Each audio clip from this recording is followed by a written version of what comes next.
Bonsoir à tous, c'est Olmaxis pour une nouvelle vidéo. Alors, ce soir, déballage d'une Xbox 360 Fat neuve. Alors la personne avait mis année 2006. Alors elle est neuve, mais apparemment le scellé est ouvert. Enfin, il avait dit le scellé est ouvert, la boîte était ouverte, mais rien n'a été déballé. On va voir si c'est vrai.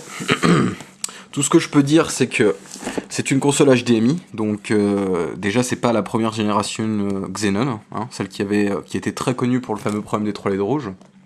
C'est bien un pack premium. Donc le disque dur est marqué ici, la capacité est pas notée, donc c'est bien un disque de 20 Go techniquement. Donc c'est effectivement dans les deuxième génération de pack premium, donc c'est soit une console avec une carte mère Zephyr, soit une Falcon. Une Falcon ça serait 14 A, donc faut retenir 16 A c'est les Xenon et Zephyr, 14 A c'est les Falcon et les Opus. Les Opus c'est les cartes mères qui revenaient de SAV. Pour les Xenon c'est une carte mère Falcon sans HDMI en fait l'Opus, et les Jasper c'était 12 A.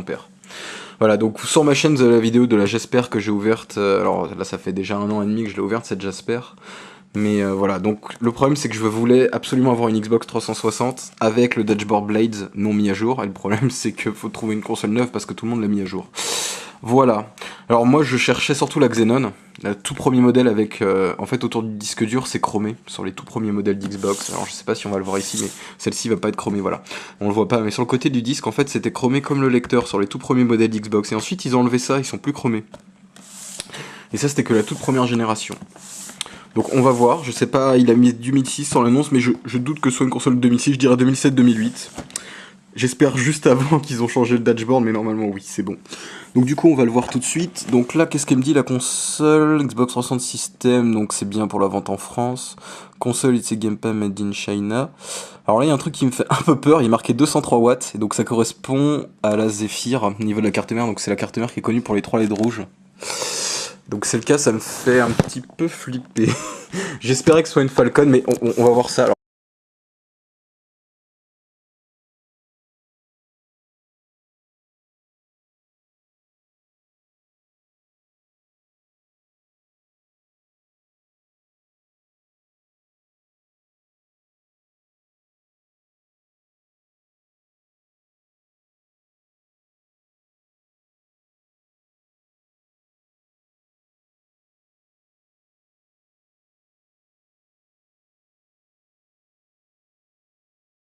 Donc je vais ouvrir, j'ai pas ouvert. Hein. C'est plutôt bon signe parce que... Alors vous voyez, c'est ça qui me fait dire sur la photo de l'annonce qu'il y avait le Dashboard Blade sur la console. Et vous voyez, le disque dur, c'est ça dont je parle. Ici, il est pas chromé. Donc, je vais la sortir, on va voir si elle est vraiment neuve ou pas.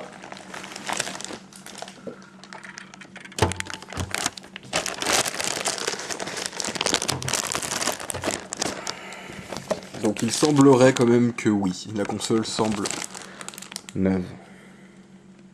On va passer aux accessoires. On va mettre la console ici. On va passer aux accessoires. Donc les accessoires...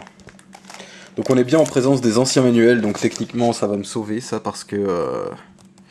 Voilà, donc ça c'est les anciens manuels, il n'y a pas les petits avatars en fait.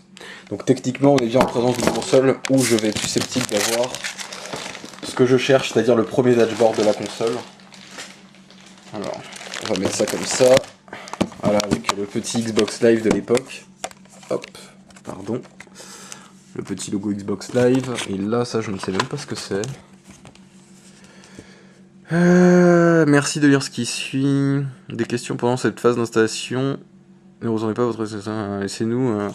En gros, faut appeler le support technique, mais bon, je pense que la 360 n'est plus une console supportée. Enfin, en tout cas, au niveau du Xbox Live, elle l'est toujours.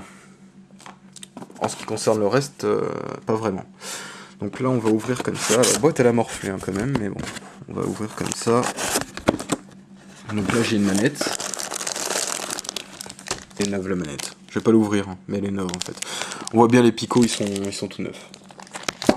Et donc techniquement, j'ai des piles avec Rayovac. Ah, je crois que c'était des Duracell qu'il y avait moi à l'époque.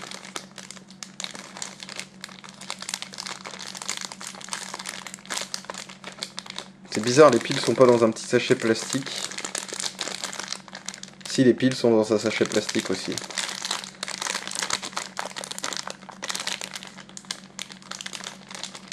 Si, les piles sont dans un sachet plastique aussi. Bon. Donc voilà, je sais ce que vous allez vouloir voir, l'alimentation. Alors c'est marrant, il y a marqué 203 watts sur la boîte. Voici l'alimentation de la Xbox. Alors je sais, vous voyez mal. J'ai pas le trépied. Alors, attendez, je vais chercher le trépied pour qu'on continue la vidéo. Voilà, ça va peut-être être un petit peu mieux avec le trépied. Alors l'alimentation, c'est ça qui est important. Alors pour moi, c'est une alimentation effectivement de 203 watts, ce qui s'annonce du coup moins bien pour la console. Parce que si c'est une Zephyr, bon, elle va être fragile, hein. On va pas se le cacher.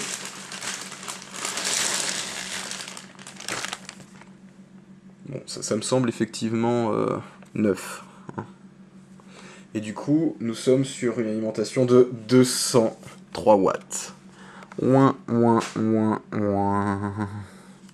Mais il se peut, parce que je sais qu'à une époque, juste au moment où Microsoft commençait à fabriquer les boards Falcon, ils ont envoyé des anciennes Alim qui leur restaient en stock, avec une 360 Falcon. Donc c'est-à-dire une 360 qui consomme que 175 watts, et ils avaient besoin de vider leur stock d'alimentation 203 watts. Alors, on va voir tout ce qui est le casque, le petit casque que j'avais pas eu en fait avec ma version arcade, l'adaptateur Péritel Microsoft, voilà les câbles, tout ça.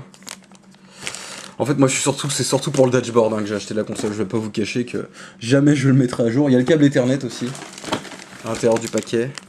Voilà. Voilà. Donc on va parler de la 360 maintenant.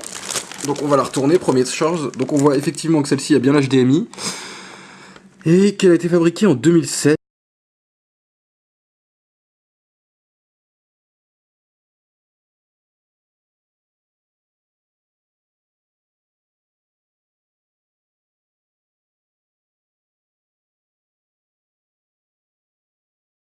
Et donc nous sommes sur une date de fabrication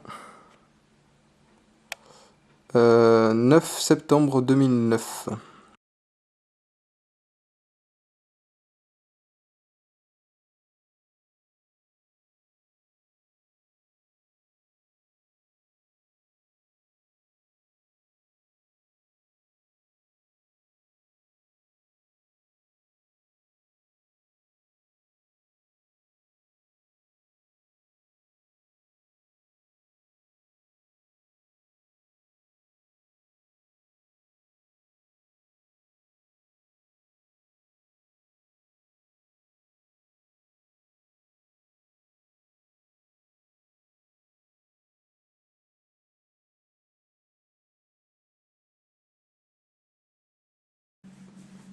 Tadam. Waouh. Xbox 360. Et du coup, c'est là la façade chromée, comme la Jasper, quoi. Et alors, pour ceux qui sont toujours posés la question, on entend un petit bruit dans ces consoles. Il y a un contacteur à billes qui permet de détecter l'orientation de la console pour changer l'anneau lumineux, en fait, ici. Le sens de l'anneau lumineux. Hein, si vous voulez avoir les 3 LED rouges comme ça, ou si vous voulez les avoir comme ça, en fonction de, en fonction de l'orientation. Alors c'est ça où je suis assez curieux, parce que du coup ça utilise la vieille pochette Blades. Voilà. Oh bah c'est que ça. Il n'y a pas grand chose. Hein. Voilà. Alors, moi ce que je propose, et aussi pour éviter la surchauffe de cette console, on va pas la câbler en HD, on va la câbler en standard def, sur une télé CRT, une grande télé CRT. Voilà, pour la tester. Et donc, ouais, on va la câbler sur une grande télé CRT. Voilà. Donc, je vais chercher mon câble. Et puis, je vais câbler tout ça et je reviens vers vous pour le tout premier allumage de la console. Donc n'oubliez pas, ici sous le câble, il y a un interrupteur TV HD, mettez-le sur TV et sur TV HD si vous avez utilisé. Par défaut, je crois qu'il est sur TV, hein, techniquement. Parce que beaucoup de personnes à l'époque avaient encore ce genre de télévision CRT. Voilà.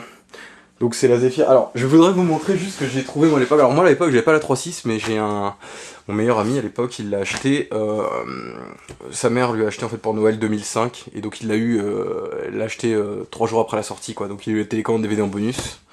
Tout ça. Et moi j'ai retrouvé tous mes catalogues d'époque que j'avais trouvé dans les magasins concernant la 360. Vous voyez, la toute première ici, en fait, le disque était chromé comme le lecteur. Et sur en fait, alors je pensais que c'était à partir de la Falcon qu'ils ont enlevé, mais à partir apparemment des Zephyr, à partir du moment où la console était en pack HDMI, ça a changé. Et vous voyez ici, celle-ci c'était la toute première console, donc sans HDMI, et donc la boîte était comme ça, il y avait tous ces écriteaux en plus par rapport à l'autre boîte. C'était un peu différent, hein. La boîte était pas tout à fait identique.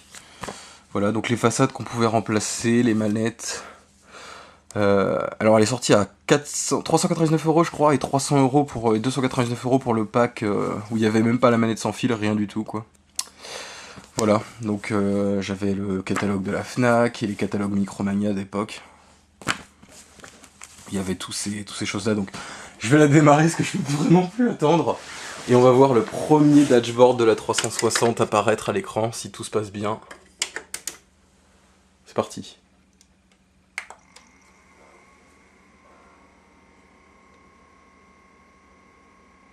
Ah. Oh,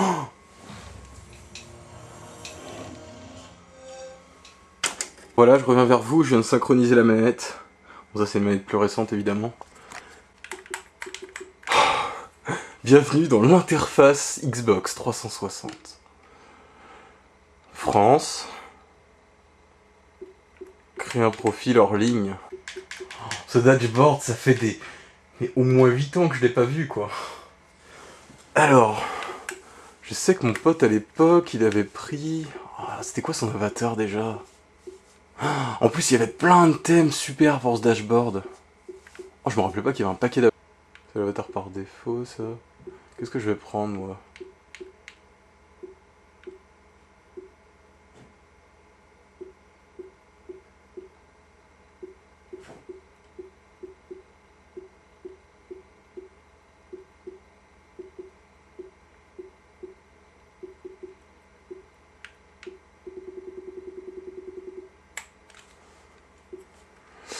Ah, ouais. La garantie de 3 ans, du coup, est toujours valable?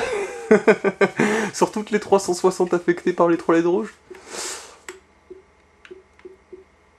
Bon, allez, je vais prendre le truc par défaut.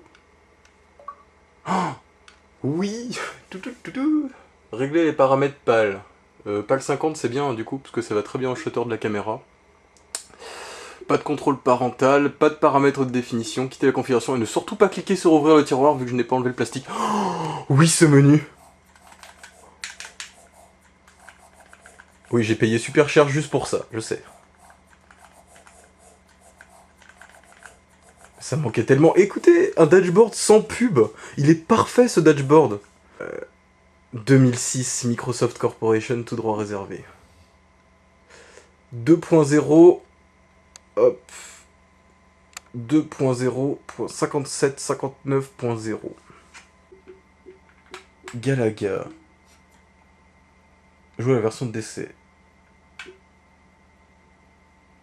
Ah, on peut déverrouiller. Pour déverrouiller, faut faire quoi? Vous devez être connecté. Non, non, non, pas le Xbox Live. Déjà, j'ai pas d'abonnement, première chose. Deuxième chose, je ne souhaite pas avoir un abonnement Xbox Live. Pas du tout, du tout, du tout. Alors, pas du tout. Et en plus, si on la connecte au Xbox Live, vous savez ce qu'elle va faire? Le premier truc qu'elle va faire, c'est faire en sorte d'avoir une Xbox qui vaut absolument plus rien. Donc non, je ne ferai pas ça. Surtout pas mettre à jour le dashboard. Oh là là là là. Mais c'est génial. C'est des vieux jeux d'arcade.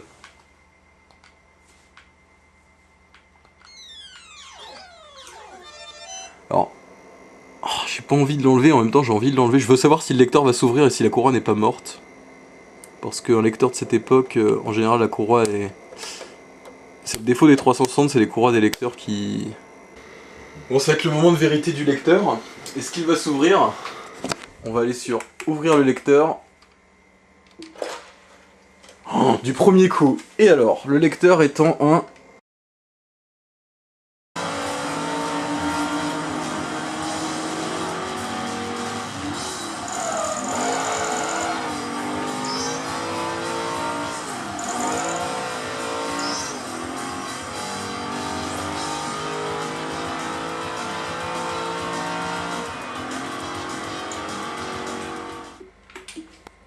T'as une PGR3? Oh yes. Voilà pourquoi ce dashboard il est génial. Le thème PGR3 quoi. Mais je ne me rappelais pas qu'il y avait tous ces thèmes installés par défaut sur le disque dur. Alors ces thèmes là ne marchent pas avec les nouveaux dashboards, ne posez pas la question, ça ne fonctionne pas. On va prendre le thème 360 par défaut. Voilà. Elle est au 22 novembre 2005, c'est la date de sortie ça je crois, non? Ça, c'est quand vous jouez à la console, ça c'est déjà 100% de enfin je sais pas, 60% de l'expérience, des souvenirs, c'est de remettre le disque et d'avoir un dashboard comme ça, quoi. Pas un dashboard Kinect. Alors ce qui m'embête, c'est que je vais être obligé de sortir le lecteur en appuyant sur le bouton, et là j'ai pas envie de tâcher le chromé du lecteur. Attention. Oh le bouton. On dirait qu'il est neuf. Bah il est neuf en fait, hein, d'ailleurs.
s'habille